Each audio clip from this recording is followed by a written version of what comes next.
Darles que según nuestro calendario académico, el primer examen parcial es el 6 de abril a las 9 de la mañana. Repito, el primer examen parcial de la materia Políticas y Estrategias de Salud es el martes 6 de abril a las 9 de la mañana. En todo caso, quiero ya recordarles que el valor de ese examen es del 80%.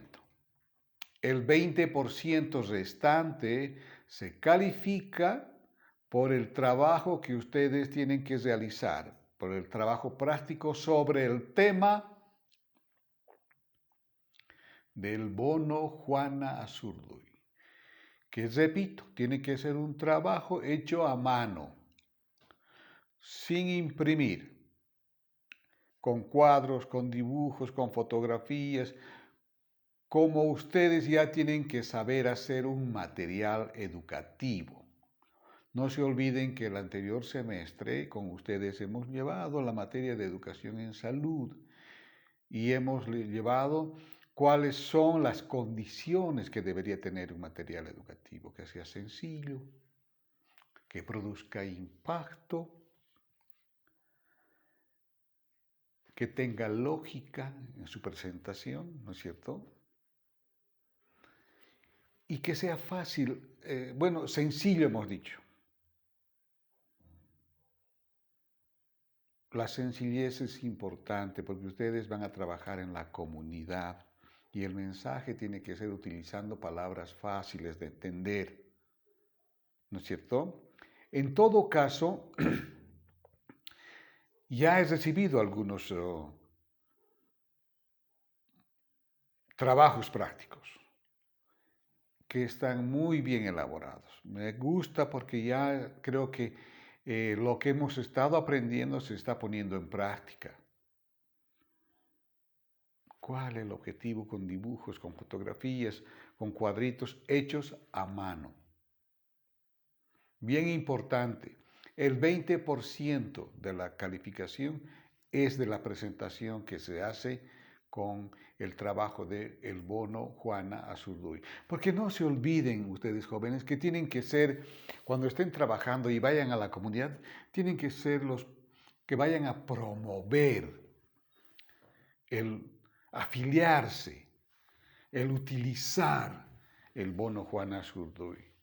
Porque para eso se ha creado, para favorecer a la mujer embarazada de las áreas más alejadas, de los lugares donde las mujeres embarazadas no tienen mucho apoyo en la cuestión de la salud. Ustedes van a ser los educadores en esos lugares, ¿no es cierto? Los consejeros. Tienen que dar la palabra clave, la consejería en salud. Sobre este tema es importante y por eso recalco que ustedes tienen que hacer un buen trabajo. ¿Ya? Estamos yendo por buen camino, por lo que he visto hace rato, estamos andando bien. Bien, jóvenes, entonces esta mañana hemos estado hablando que el Ministerio de Salud tiene programas prioritarios, hemos dicho, ¿no es cierto? Porque son los que se necesita, tienen buen respaldo económico, tienen un buen equipo profesional y que son útiles para el avance de la salud en nuestro estado plurinacional. También hemos visto que el Ministerio de Salud tiene programas por patologías, por enfermedades.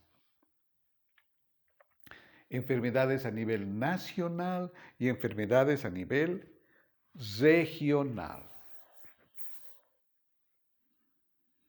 También hemos visto programas que afectan a la mayor cantidad de población, los niños menores de 5 años. Si ustedes ven en la pirámide poblacional que tiene nuestro país, la base, que todavía es ancha, está formada por niños.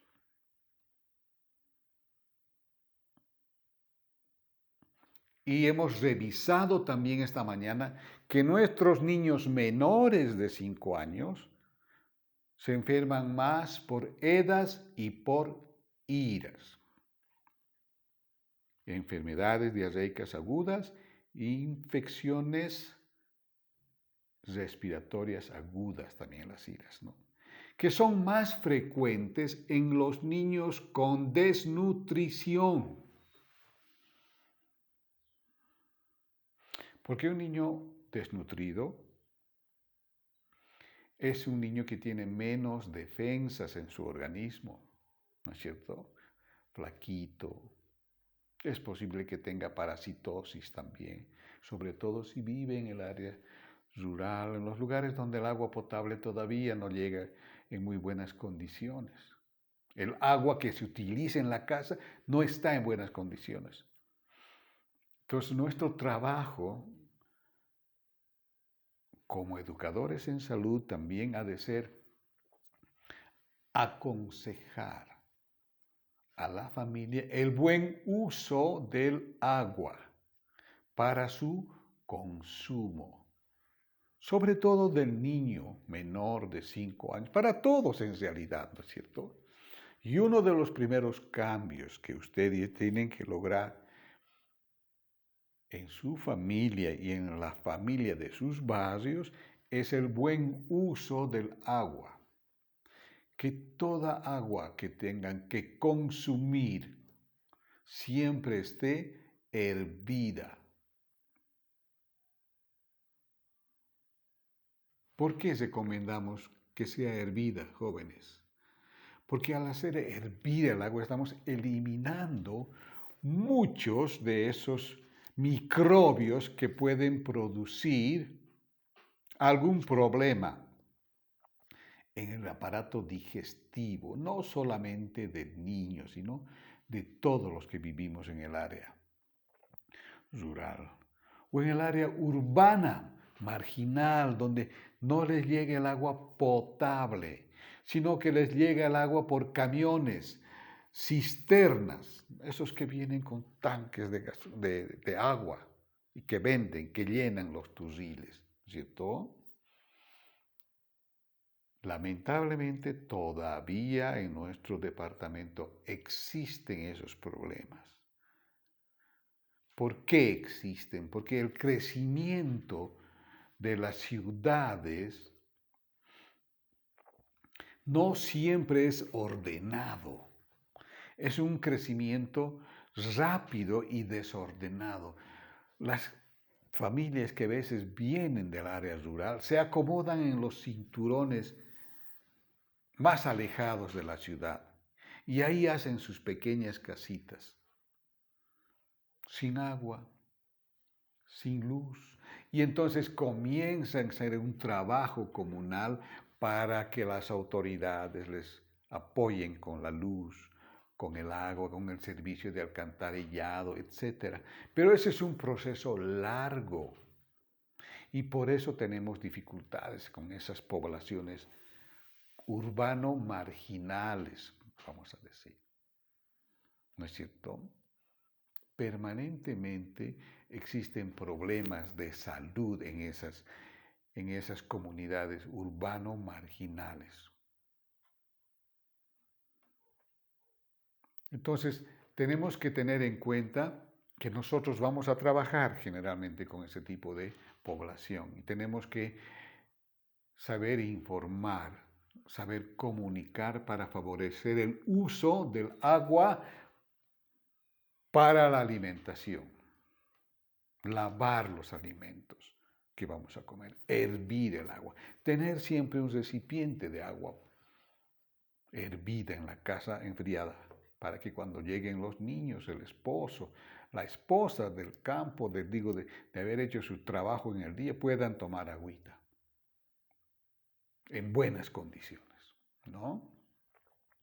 Para que se laven las manos también. No sé si ya les he dicho a ustedes, pero el 70% de las diarreas que se producen en los niños menores de 5 años es porque no se han lavado sus manitos antes de comer. Bueno, ellos no se lavan, pues. La mamá, el hermanito mayor, tiene que apoyar ese proceso de lavarse, mostrando en el ejemplo de que hay que lavarse las manos antes de comer. Miren, si solamente mejoramos ese procedimiento de lavarse las manitos con agua y jabón antes de comer, reduciríamos mucho, como se ha logrado hasta ahora, el problema de las EDAs, de las enfermedades diarreicas agudas. En buen porcentaje estaríamos disminuyendo, ¿no? Entonces es una tarea en la que ustedes también tienen que aplicarse permanentemente. Y les repito, no solo estén sentados en el consultorio esperando que vengan los enfermos. Tienen que ir ustedes del centro de salud a la comunidad a orientar, a educar en salud para mejorar la salud y para prevenir las enfermedades. Esa es la responsabilidad. Bien, también vamos a entrar ahora al terreno donde existen enfermedades por grupos de poblaciones. Ya hemos dicho, las poblaciones más vulnerables son los niños menores de 5 años. Muy bien, ya hemos mencionado, las diarreas, las infecciones respiratorias y la desnutrición son los problemas básicos en los niños menores de 5 años. Ya en la edad escolar son otros problemas de salud que van apareciendo en nuestros niños. No se olviden que nuestros niños en esa edad ya están cambiando sus dientecitos de leche por los dientecitos que van a ser definitivos. Y entonces la salud oral es bien importante. Ustedes ya tienen que buscar el apoyo de los maestros en las escuelas para que ellas puedan brindarles el tiempo de una media hora de una clase, podríamos decir, para compartir con los niños la limpieza de los dientes, de la boca, básicamente. La salud oral es bien importante. El problema de caries en nuestros niños en edad escolar es bien importante. Tiene una alta incidencia, vamos a decir, la caries dental en nuestros niños.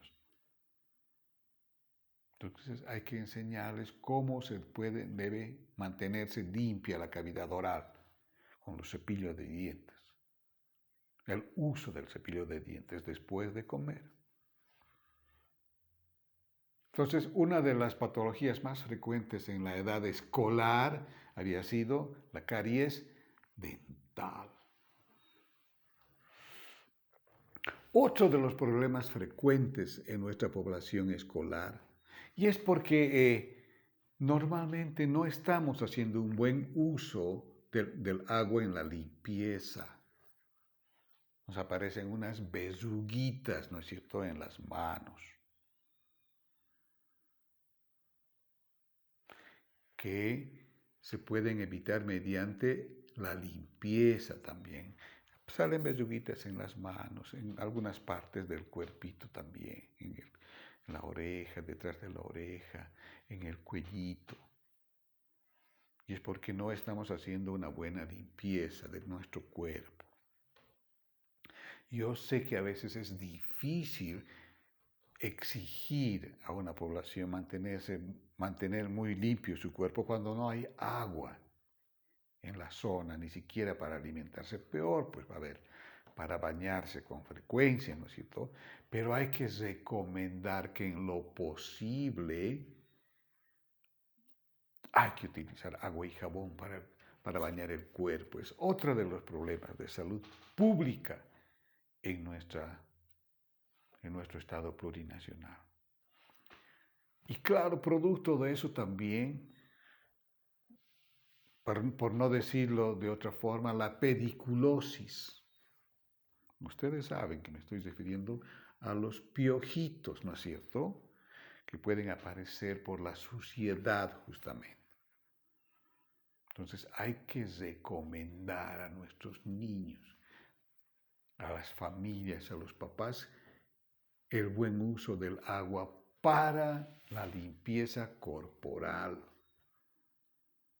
Entonces, en la edad escolar son esas patologías y que además se agrega que aparece con la vasiguita hinchada el niño, ¿no es cierto? Muchas veces. Flaquito, pero con su vasiguita grandecita. Estamos hablando de la presencia de parásitos, justamente por el consumo de agua que no es adecuada, que no es hervida. Entonces, en una sola gotita de agua, millones de microorganismos que pueden producir diarrea, alergias. Entonces, por eso también hay algunos programas de desparasitación en las escuelas, porque hay algunos parásitos que afectan el rendimiento escolar de nuestros niños. Hay que tener mucho cuidado. Los niños que se andan rascando su traserito, niños con el abdomen grandecito, son señales de que existe algún parásito en su organismo y hay que desparasitarlo. Hay que preguntar siempre a la mamá cuando venga a la consulta de su niño sano o si viene con alguna enfermedad, si ha visto que se rasca su potito, el niño. Si está, ustedes podrán ver cómo está su vasiguita, ¿no es cierto? Todas esas dos señales nos obligan a pensar que debe haber parásitos. De hecho hay, porque sabemos qué tipo de agua consumen. Entonces es todo un problema que tenemos que ayudar. Nosotros tenemos que orientar a la familia para evitar este tipo de problemas. Cuando ya estamos pasando la edad escolar, estamos entrando con los adolescentes. Dicen que la adolescencia es una edad media complicada, ¿no es cierto?, para los jóvenes, tanto como varoncitos como mujercitas, porque van apareciendo los caracteres sexuales primarios y secundarios que se van haciendo más notables en las mujercitas y en los varoncitos. En las mujercitas comienza a aparecer lo que es su menstruación, ¿no es cierto? La primera menstruación puede aparecer a los 12, 11, 13 años. Entonces ustedes tienen que aconsejar a la mamá que hable con la mujercita, con su hijita, para prevenirle y no se esté asustando, ¿no es cierto? Entonces, hay que tener en cuenta eso, mis queridos jóvenes. La menarquia que se llama, ¿no es cierto? La primera menstruación que tiene la mujercita.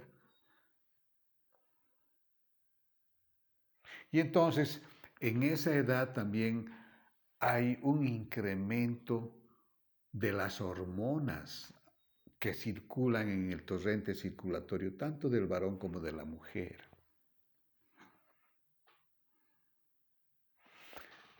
Tanto el varón como la mujer comienzan a sentir, vamos a decir, una atracción que es normal. Se despiertan algunos caracteres sexuales en los varones y en las mujercitas, que algunas veces provocan desconciertos. cuando alguien no está bien informado de qué es lo que va a pasar con su organismo.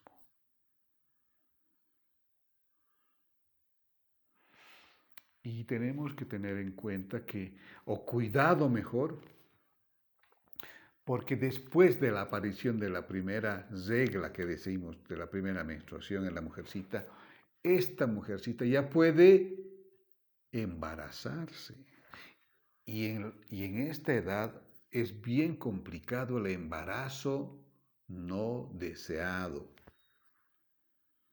Un embarazo fortuito que la mujercita no sabía qué pasó y tiene una relación con un amiguito. Y embarazos no deseados, que generalmente no tienen un buen pronóstico este tipo de embarazos con los niños, con las niñas.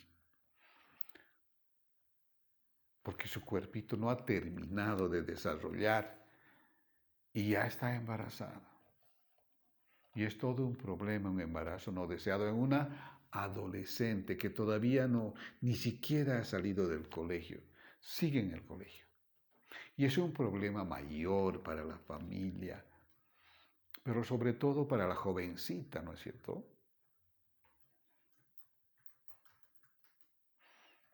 Porque en la familia la van a maltratar, en el colegio la van a maltratar, la sociedad comienza a hacer un maltrato. Y ahí vienen problemas de depresiones en las mujercitas y suicidios. Más bien en nuestro país no existen muchos suicidios, vamos a decir, en esta edad de nuestros niños, de nuestros jóvenes adolescentes, como existen en otros países muy cercanos. La dificultad de adaptarse al sistema del adolescente genera este tipo de dificultades y que pueden inducir a un suicidio entre los jóvenes. La aparición en esta temporada de las enfermedades de transmisión sexual en los varones adolescentes. ¿No es cierto? Entonces, y así a medida que vamos avanzando en el tiempo y en la edad, cuando ya el joven es universitario, ya aparecen o se sostienen, vamos a decir, este tipo de enfermedades de transmisión sexual. Y ustedes saben que una de las más peligrosas, por no decirlo la más peligrosa, viene el VIH, SIDA. Las estadísticas nos demuestran que la población más afectada ya está de entre los 19 hasta los 30 y tantos años, el SIDA. Todavía es una enfermedad que no se la puede combatir en forma efectiva. Ya hay medicamentos antivirales para el SIDA, pero no es de uso muy frecuente, vamos a decir, por nuestros jóvenes, que todavía hay una especie de temor en el manejo de la enfermedad, sobre todo en nuestro medio, ¿cierto? No así en los jóvenes de otros países europeos, por decir, donde ya saben a lo que se someten y hay tratamientos que son caros efectivamente, pero que ya están dando resultados. De aquí a un tiempo más yo creo que ya va a haber una cura para esta enfermedad, pero mientras tanto los jóvenes adultos tienen que cuidarse. Después vienen las enfermedades propias ya del hombrecito que trabaja. Dependiendo de dónde trabaja, puede correlacionarse con alguna enfermedad, enfermedades propias del trabajo. Y por eso el Ministerio de Trabajo a esta población trabajadora la protege con el seguro. ¿No es cierto? Todas las empresas que tienen trabajadores aseguran a sus trabajadores. Es una obligación para protegerlo. A esta edad también aparecen las enfermedades propias de los deportistas, ¿no es cierto? Porque es una edad en que el joven se incorpora en una actividad deportiva y puede tener alguno que otro problema propia de su actividad que realiza en el deporte. Y así vamos avanzando hasta llegar al adulto mayor, ¿cierto? Que también tiene sus propias enfermedades. Víctimas de un proceso, vamos a decir, del avance del tiempo, pues, ¿no? Enfermedades degenerativas en sus articulaciones. Pero ese es un tema que específicamente lo vamos a avanzar cuando vayamos a ver las enfermedades del adulto mayor, cuando estemos revisando una ley 369. Mientras tanto, mis queridos jóvenes, un abrazo en la distancia, a cuidarse, protegerse y abrigarse ahora que hemos entrado al otoño y ahora estamos con un poco de frío. Así que una bendición para cada uno de ustedes y protéjanse y cuídense. Hasta la próxima clase.